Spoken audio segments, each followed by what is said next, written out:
So, good morning, 11th class. We are on the chapter number 6 of history, the three orders. We already started with the chapter and we have had a brief description of the political and the social structure of that time.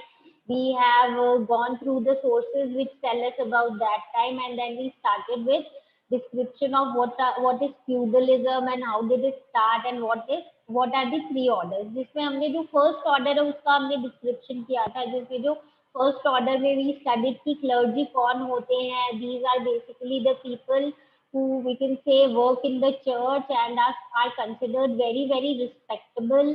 और इनके पास क्या क्या हम बोलेंगे privileges होती है. They get taxes and they also get lot of money in the forms of donation etc. And while winding up our last class, we people were at a poem which I asked you all to study it and just try to understand it. So, if you want to understand this poem in simple terms, you can say they are describing about the nice season of this part of Europe. Specifically, April में ये जो time period होता है, it is a time with sweet showers, and you can say the nature actually revives at that time, and everything is filled with new energy. And this is the time when like birds are chirping, and the whole nature is actually you can say generating more energy and reviving itself. And then finally यही time period होता है जिसमें हम notice करेंगे that people are now wanting to go to pilgrimages center to foreign tribes to far off areas from England to Canterbury. And then they are also telling us that actually through this poem, this great you can say poet Chaucer, he became really famous after, obviously, with many of his work. But then this was also one of his major works, and in this he wanted to, in this particular paragraph, actually, he's wanting to tell us that how visiting to pilgrimage center became so important, and generally it was carried on during this time period because it was a, you can say, time period with good climatic conditions. So we have actually completed the first order, which is the clergy. Now we will start with our second order. So second order, as we already know, that this is basically the nobility. Now you will always remember, you should always remember, as earlier also I've said, कि जब भी कोई major change होता है या society में जो भी चेंज होता है ना, वो हमेशा उसको क्या करना चाहते हैं, लीगलाइज करना चाहते हैं. और वो कैसे करेंगे, जब कोई रिलीजियस हेड उसको क्या कर दे, उसको सब्सटैंशिएट कर दे. तो यहाँ पे जो नोबिलिटी है एक्चुअली में मेन सेंट्रल रोल करते थे वो सोशल प्रोसेसेस में, बिकॉज वो कंट्रोल करते थे लैंड. पर उनको ये जो पोजीशन है सेकेंड ऑर्डर की ये दी थी प्रीस्ट ने, बिकॉज प्रीस्ट ने अपने आप को फर्स्ट ऑर्डर में रखा था एंड सेकेंड ऑर्डर में they gave this second order to the nobility. Nobility जो है obviously they had full control over the land. And हम ये बोलेंगे कि ये जो कंट्रोल है ये बेसिकली किस कारण से आया, because of the practice of vassalage. Vassalage क्या होता है, पहले तो वैसल का मतलब क्या होता है, it is basically mutual obligation to a lord या मोनार्क. यानी कि आप एक तरीके से पूरी तरीके से फेथफुल हो and you are always you can say oblige to work under a particular lord या मोनार्क. वो तो हो जाता है वैसे. और ये जो सिस्टम है इसको हम बोल देते हैं वैसलेज. अब एक्चुअली में ये क्या था, जो किंग ऑफ फ्रांस थे वो लोगों से इसी के थ्रू क्या थे, कनेक्टेड थे. और हम बोलेंगे कैसे कनेक्टेड थे, दीज वर कनेक्टेड बिकॉज जो बिग लैंड ओनर्स या जो नोबल्स थे वो थे वेसल्स ऑफ किंग. यानी वो जो है उनकी टोटली जो बीइंग लॉयल वाला चीज है वो किसकी तरफ होगी, फॉर द किंग. और जो पीजेंट्स है वो किसकी तरफ लॉयल थे, वो थे लैंड ओनर्स की तरफ. यानी एक इंटरकनेक्टेड चीजें थी जिसमें किंग्स जो हैं उनके अंदर नोबल्स थे, नोबल्स के अंदर पेजेंट्स थे.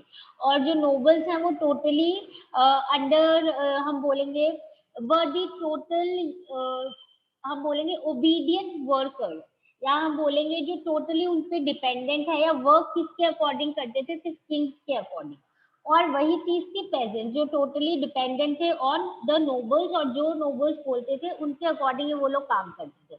तो नोबल मैन जो है एक्चुअली में वो ये एक्सेप्ट करते थे कि किंग जो है वो हमारे सीनियर हैं, और एक तरीके का म्यूचुअल प्रॉमिस है। म्यूचुअल प्रॉमिस मतलब दोनों साइड से प्रॉमिस है, क्योंकि जो नोबल मैन है वो ऑब्वियसली वो एक्सपेक्ट करता है from the king because he is the emperor. तो ये जो टर्म हम लॉर्ड यूज करते हैं, LORD लॉर्ड, ये भी बेसिकली वहीं से आया है। यू कैन से इसके भी हमने पहले भी पढ़ा था, पहले के ओरिजिन थे। और ओरिजिन किस टाइम से थे? जब वो जर्मैनिक पीपल थे जिनका फ्रांस एक पार्ट थे, उसी टाइम पीरियड से ये जो सिस्टम है समवॉट कैरी ऑन हो रहा है। थोड़ा सा विद टाइम चेंज हो गया इसके फॉर्मेशन में। नाउ ये जो है ये एक तरीके से बोलते थे कि जो लॉर्ड है उसका मतलब होता है प्रोवाइडर ऑफ द ब्रेड, यानी जो आपको खाना एक तरीके से प्रोवाइड करता है। तो लॉर्ड जो है उसकी तरफ टोटली लॉयल कौन रहते थे? नोबल्स रहते थे। और उसके बदले में जो किंग है वो उनको क्या प्रोवाइड करते थे? Total protection. प्रोटेक्शन हमने पहले भी पढ़ा था, because this was the time period जहाँ पे बहुत ज्यादा लड़ाई एंड अनरेस्ट था। तो people always wanted security and king promise the security.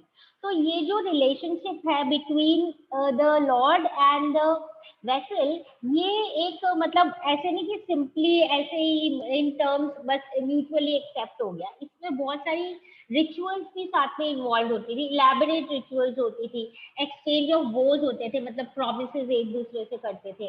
और बेसिकली किसके सामने हम बोलेंगे, ये लोग कुछ कुछ जो बाइबल के फ्रेजेस है बाइबल के सामने, वो चर्च के सामने एक्सेप्ट करते थे कि we are the vassal of the king and will be totally dutiful towards the king, और हम उनके अकॉर्डिंग ही काम करेंगे। तो इस सेरेमनी में बेसिकली जो वेसल है ना उसको भी इन रिटर्न में कुछ मिलता था, या तो रिटन चार्टर मिलता था, या फिर हम बोलेंगे even a Claude of earth. Claude क्या होता है? लंप ऑफ क्ले जैसे। पर लंप ऑफ क्ले जो है वो क्या था? वो सिंबल था। सिंबल किस चीज का था? लैंड, जिसको जो राजा है वो उस पर्टिकुलर वेसल को प्रोवाइड कर रहा है, obviously to have a control over that area, कि उस एरिया पे उस लैंड पीस पे जो किंग ने दिया है वेसल को, उसके ऊपर उस वेसल यानी उस नोबल का पूरा कंट्रोल है। और ऑब्वियसली वहां से जिस हिसाब से इनकम आएगी और इसको उसमें जो भी पेजेंट्स काम करेंगे वो बेसिकली फिर वेसल हो जाएंगे किसके? उस नोबल के। नोबल की प्रिविलेज स्टेटस था, ऑब्वियसली बहुत अच्छी लाइफ वो एंजॉय करते थे। अपनी प्रॉपर्टी पे उनका टोटल कंट्रोल था, एक बार जो किंग ने उनको दे दिया है उनके ऊपर टोटल कंट्रोल था।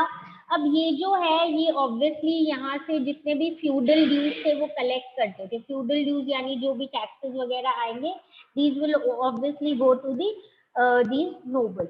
उसके बाद जो लॉर्ड है उनका अपना कोर्ट ऑफ जस्टिस होता था, और जो लॉर्ड है वो अपने हिसाब से कॉइन नहीं निकाल सकते थे। Basically they had all power over that whole empire.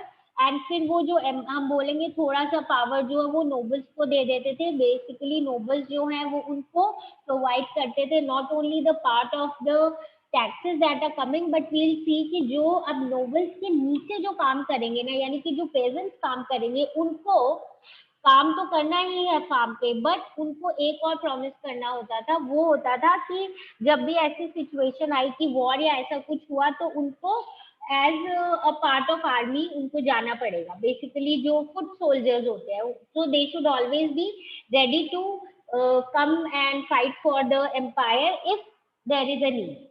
तो ये पूरा एक सिस्टम चलता था जिसमें से समवेयर हम बोलेंगे समवेयर ऑब्वियसली किंग जो है उसका टोटल कंट्रोल होता था हर चीज पे, पर वो कुछ कंट्रोल जो है अपने कुछ पावर्स नोबल्स को दे देता था। और नोबल्स फिर आगे जो है कुछ बेसिकली ज्यादा पावर्स तो कुछ नहीं होते थे पेजेंट्स की तरफ, पर पेजेंट्स को वही ये बोलते थे कि we are providing you with certain security and then we are also giving you the land area for doing cultivation, जिसमें से कुछ सेक्शन या कुछ पार्ट जो है उनको दे दिया जाता था। तो this was the whole system. Now इसके अलावा हम ये एज आई सेड कि जो नोबल्स हैं इनकी लाइफ बहुत ज्यादा प्रिविलेज थी। तो ये ऑब्वियसली इतने बड़े बड़े इनके पास लैंड थे, वहीं पे ये सेटल होते थे। लार्ज लैंड एरिया पे इनके इतने बड़े एरियाज होते थे कि इनके प्राइवेट फील्ड्स होते थे, वहां पे पैस्चर्स होते थे, यानी जहाँ पे वो अपने जो हर्ज या जो भी एनिमल्स हैं उनको पैस्चर करवा सकते थे। तो यू अंडरस्टैंड दैट कितना बड़ा एरिया जो था वो इन लोगों के अंडर था। अलॉन्ग विद दैट इनका जो हाउस है वो बहुत बड़ा, बहुत हम बोलेंगे ऑलमोस्ट लाइक अ पैलेस, कैसल जैसा बंगलो टाइप का होता था। प्राइवेट लैंड इनके होते थे जिनको कल्टीवेट कौन करते थे, पीजेंट्स कल्टीवेट करते थे। एंड ये जो पीजेंट्स है obviously as I said they were expected to act as foot soldiers in the battle, यानी कभी ऐसा सिचुएशन आए कि वॉर की सिचुएशन है तो इन लोगों को एज फुट सोल्जर्स वहां पे अपनी सर्विस देनी पड़ेगी। और इसके अलावा बाकी एवरी डे अपने फार्म पे तो they have to work. So this is basically how the whole system was divided, and and this was the whole, you can say, somewhat the three orders about which we will, about the third order again we will study in more detail in our next class. Now moving on to the other part of the second order, यहाँ पे एक और चीज है, जब when I said कि ये लोग जो बहुत बड़े बड़े घरों में रहते थे, इनका जो बड़ा एरिया होता था उसको हम बोलते थे मैनर। तो अब मेमोरियल एस्टेट क्या होता था, बेसिकली जो लॉर्ड है उसका एक अपना बहुत बड़ा हाउस होता था, और उसके अलावा he actually used to control not only lands but many villages obviously which were given to him by the emperor। तो ये बहुत सारे विलेजेस पे भी कंट्रोल करते थे, कभी कभी तो हंड्रेड्स ऑफ विलेजेस हो जाते थे। एंड ऑब्वियसली इन विलेजेस में कौन रहते थे, पीजेंट्स रहते थे। तो एक स्मॉल मेमोरियल स्टेट जो है इसमें इट में कंटेन डजन फैमिलीज, वाइल जो बड़ी वाली स्टेट है इसमें अराउंड 50 to 60 फैमिलीज होती थी, और ये टोटल इसका कंट्रोल होता था उस नोबल के अंदर। एवरीथिंग जो भी डेली लाइफ की नीड्स होती थी वो सारी, जस्ट इमेजिन कि कितना बड़ा उनका एरिया होगा कि उतने मेमोरियल एस्टेट में उनकी डेली लाइफ की सारी रिक्वायरमेंट्स फिक्स थी। मतलब फील्ड्स थे जहाँ पे ऑब्वियसली ग्रेन ग्रो किए जाते थे, ब्लैक स्मिथ थे, कारपेंटर्स थे, और ऐसे भी लोग थे जो उनके रिपेयर करते थे वेपन्स। और इसके अलावा बहुत जैसे विमेन जहाँ पे जो कपड़े वगैरह स्पिन करके या वीव करके फैब्रिक को रेडी रखती थी, बच्चों को काम पे रखा जाता था for in the wine presses. तो और इनके एरिया के अंदर ही बहुत सारे फॉरेस्ट वुडलैंड भी होते थे। और ये जो लॉर्ड्स है they were obviously very elite people, rich people, तो इनकी बहुत सारी हॉबीज जैसे भी होती थी। तो ये जो फॉरेस्ट और ये वाले वुडलैंड होते हैं वहां पे ये लोग हंटिंग करने जाते थे। And as I earlier said pasturelands होते थे जहाँ पे ये अपने एनिमल्स को अपनी जो कैटल है उनको और हॉर्सेस को ग्रेस करवाते थे। और